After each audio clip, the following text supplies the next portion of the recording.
Alright, so today we're going to go through the operations and controls of a Bobcat 324M mini excavator. It's a 3,500 pound mini excavator. We'll start off right here on this side, on the right side of the machine. We have our ignition here. If you turn this to the left, that will control your heater plugs or your glow plugs for cold operation during the winter months. Otherwise, you turn it to the right to start it. So your controls are going to be pretty simple. These two sticks here in the center are going to be your drive. So you'll push these forward to go forward. You'll pull them both backwards to go backwards. To steer left, you'll pull back on the left stick and forward on the right stick. And to steer right, you'll pull backwards on the right stick and forward on the left stick.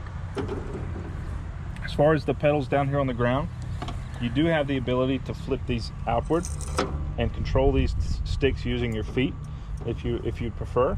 Otherwise, you can just fold these out of the way. The pedal on the left side does nothing. The pedal on the right side here operates your pivot of your boom. So this machine has two different places that it could rotate. It could rotate at the base of the machine on the bottom here, just under the seat, using a large gear. Or you can rotate just the boom itself, left and right, just right here at this pin, using this pedal to operate that function. This lever here on your right side is going to operate your dozer blade. So if you push this forward, this blade here on the front of the machine will go down. And if you pull it backwards, that blade on the front of the machine goes up. Now for your excavating controls, you're going to use the joystick on your right hand and the joystick on your left hand. This joystick here will operate what they call the dipper stick, or the shorter stick that's connected to the bucket at the end. So your controls for that, if you were to pull back on this stick, that smaller boom comes towards you. If you push down on the stick or away from you, that smaller boom moves away from you. And then left and right with this lever is going to dump and curl the bucket. Our joystick here on the left side is going to operate our primary boom here, the larger boom connected to the kingpin of the machine. And then it's going to operate our left and right rotation. Coming back here to the back, this orange lever right here is going to be your throttle. So you push this forward for throttle up, pull it back for throttle down. And you do have headlight controls here. You do have two lights. You have one that attaches to the boom and then one at the base of the machine at the lower left side. And you just control those using this turn dial up here. Now this little toggle switch has two different functions. In the forward function, it controls your dozer blade.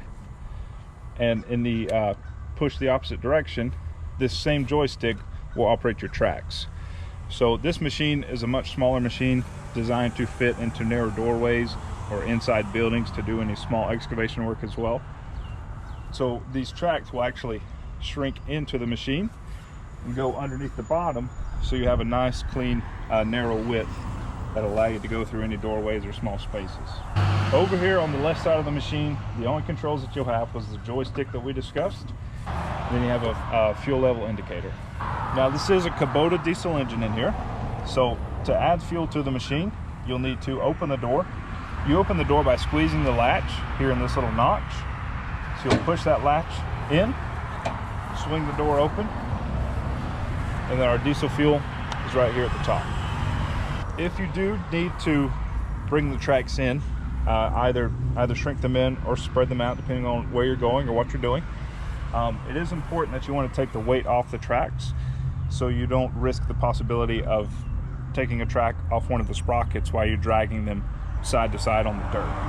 So you'll lift the front of the machine using the dozer blade, and you'll lift the back of the machine using the excavator arm. So you'll rotate the machine around, put the excavator arm down onto the ground, and then apply pressure to the controls, and then that'll pick up the back end of the machine with the excavator arm.